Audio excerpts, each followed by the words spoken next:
नमस्कार। पुण्य श्लोक भाई शो में आज हमने देखा कि शांताराम के घर पे ही देवी अहिल्या से माफ़ी मांग रहा होता है और देवी अहिल्या उसे एक करारा तमाचा लगाती है। वो जाके नीचे गिरता है और फिर जो सैनिक होते हैं उसे गिरफ्तार कर लेते हैं। महल में जा रहे होते हैं, रास्ते में महिलाएं देखती है और फिर बातें करती हैं कैसी स्त्री है कृष्णा, अपने पति को जेल भिजवा दिया। पुरुष भी इसी तरीके की बातें कर रहे होते हैं और ये बात धीरे धीरे जो है पूरे मालवा में फैल चुकी होती है कि कृष्णा ने अपने पति शांताराम को गिरफ्तार करवा दिया है, वो भी आज के दिन। अब दिखाते हैं देवी अहिल्या महल में ले जाती है कृष्णा को, कृष्णा की बेटी और शांताराम को भी, और फिर सैनिकों से कहती है इसे कहीं सुरक्षित जगह पर ले जाओ और बाद में दरबार जब आरंभ हो जाए तो इसे दरबार में ले जाना। और फिर कहती है दूसरे सैनिकों से कि कृष्णा और गोमती को मेहमान खाने में ले जाओ। और फिर महिलाएं उस पर ताना मारने आरंभ कर देती हैं कृष्णा पर। देवी अहिल्या सुनती है और फिर वापस लौट करके आती है। और तब तक क्या दिखाते हैं कि गुनु जी बैठे होते हैं अपने कक्ष में और उनका जो सेवक होता है, जो लेखाकार है, वो उन्हें हिसाब किताब दिखाने के लिए कहते हैं कि आप देखिए।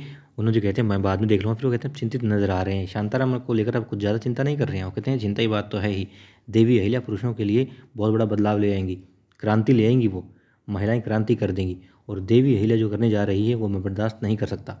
ये आग हर घर में फैल जाएगी। फिर वो गुनु जी से कहता है कि पूरे मालवा में यही बात हो रही है सरकार, के देवी अहिल्या ने उसे रंगे हाथों पकड़ लिया है। अब गुनु जी कहते हैं कि हाँ, आज मैंने उसे देखा था। फिर वो कहते हैं कि शांताराम को मेरा एक संदेश पहुंचा दो, उसे कहना कि दरबार में कुछ भी हो जाए बस यही बात कहनी है।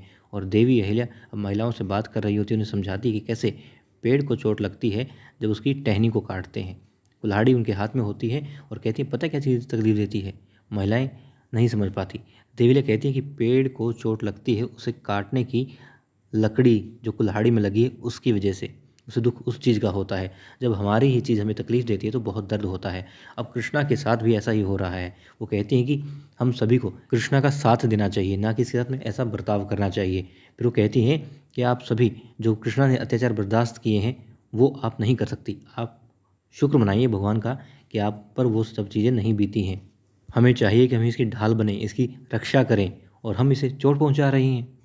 अब देवी अहिल्या कहती है कि मैं इसके साथ में हूँ, आपको किस तरफ खड़ा होना आप देख लीजिए। अब महिलाएं कृष्णा से क्षमा मांगती हैं, माफ़ी चाहती हैं। और फिर एक महिला देखती है जो बहुत ज़्यादा बातें कर रही थी, ताने मार रही थी कि कृष्णा को तो बहुत चोट लगी हुई है। वो कहती है जब देवी अहिल्या ने कहा कि इसे मेहमान कक्ष में ले जाओ और बाद में वहाँ भेज देना दरबार में, तो वो महिला कहती है कि देवी अहिल्या यदि आप कहें तो हम इसे रसोई में ले जाएं, हल्दी वाला दूध पिला देंगे और उसके जो जख्म है वहाँ पर हल्दी का लेप भी लगा देंगे। अब देवी अहिल्या इशारे से हामी भरती हैं और देवी अहिल्या मन ही मन कर रही होती हैं कि हमने अब एक छोटी सी लड़ाई तो जीत ली है मगर असली लड़ाई भी बाकी है। फिर दिखाते हैं युवराज खंडेराव दरबार में जाते हैं और दरबार की कार्यवाही आरंभ करने के लिए कहते हैं। फिर गुनु जी कहते हैं कि मैं शांताराम, यानी वो गुनु जी जो हैं शांताराम की तरफ से बात करेंगे, उनके वकील बनेंगे। तब युवराज खंडेराव पूछते हैं कि कृष्णा की तरफ से कौन बात करेगा। अब तपाक से बोलते हैं देवी अहिल्या कि मैं। युवराज देखते हैं देवी अहिल्या दरबार में आ रही होती हैं। देवी अहिल्या कहती हैं कृष्णा की तरफ से इसका पक्ष मैं रखूंगी। अब युवराज कहते हैं कि तुम थक जाओगी, ज़्यादा देर खड़े नहीं रह पाओगी, तुम्हारी सेहत का ख्याल करो। देवी अहिल्या कहती कि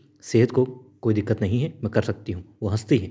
युवराज कहते हैं मुझे तुम्हारी परवाह हो रही है, चिंता हो रही है, तुम गर्भवती हुई इस हालत में भला तुम कैसे करोगी, इतनी देर खड़ी कैसे रहोगी, और तुम हंस रही हो। युवराज को देवी अहिल्या कहती है पति का प्यार और सहारा एक पत्नी का अधिकार होता है, यह उसकी सबसे बड़ी संपत्ति भी होती है और भगवान की सबसे बड़ी देन भी होती है। एक पत्नी को अपने पति की आंखों में सम्मान देखना बहुत गर्व की बात होती है। पति की आंखों में पत्नी के लिए सम्मान हो तो भला और क्या चाहिए। अब वो कहती हैं कि कृष्णा के मामले में बचाव मैं करूंगी, और वो कहती हैं कि खंडेराव मेरे लिए एक आप आशीर्वाद है मगर कृष्णा के लिए शांताराम एक अभिशाप है।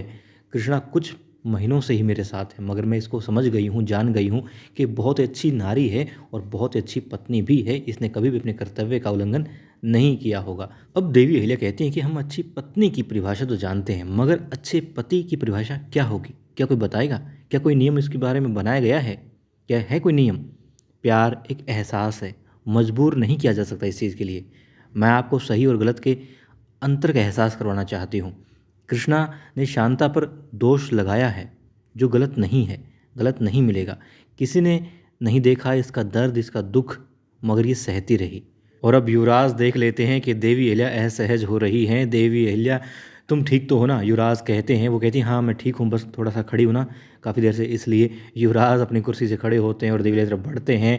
और क्योंकि देवी अहिल्या कहती है यदि आप सबकी आज्ञा हो तो क्या मैं बैठ के बात कर सकती हूँ, बैठ के अपने अपने पक्ष को रख सकती हूँ। युवराज दौड़े दौड़े आते हैं देवी अहिल्या को और लेके जाते हैं कुर्सी की तरफ उन्हें बैठाते हैं। बाकी जो पदाधिकारी हैं वो भी कहते हैं कि हाँ रानी साहिब साहब हमारी गलती, हमें पहले ही कहना चाहिए था आपसे कि आप बैठ करके अपने मत को रखें। और फिर देवी अहिल्या बैठ करके अपने मत को रखती हैं। अब देवी अहिल्या कहती है ये तो बात हुई पति और पत्नी के बीच के संबंध की, उनके प्रेम की, उनके विश्वास और जो बीच में हिंसा आ जाती है उसकी। अब बात करते हैं कृष्णा और शांताराम की। तभी एक मंत्री खड़ा होकर कहता है कि देवी अहिल्या पहले ये बताइए कि कृष्णा ने क्या पहले झूठ बोला था, और झूठ बोला तो उसने क्यों बोला था। अब देवी अहिल्या कहती है कि एक महिला को सिखाया जाता है कि उसे परिवार के सम्मान को आगे बढ़ाना है, कम नहीं करना है, इसलिए महिलाएं सब कुछ सहन करती रहती है और कृष्णा भी यही सहन कर रही थी। उसे डर था कि वो पति छोड़ ना दे, उसे ये था कि पति का सम्मान भी करना है, समाज में पति की हानि ना हो। कृष्णा को खुद के चोट, दर्द, तकलीफ से ज़्यादा परवाह थी शांताराम के यानी उसके पति के समाज में सम्मान की, प्रतिष्ठा की, बस इसलिए वो सहती रही। फिर देवी अहिल्या कहती है कि हमें सिखाया यही जाता है और यही हम करती रहती हैं। अब देवी अहिल्या कहती है कि कृष्णा तुम सच सच बताओ कि आखिर क्या था। फिर कृष्णा कहती है कि हाँ मैं सच बताऊंगी और निडर होकर के बताऊंगी। वो कहती है कि कृष्णा झूठ बोल रही थी, जो कुछ भी उसकी बेटी गोमती ने कहा था वो सब एक एक शब्द सच था।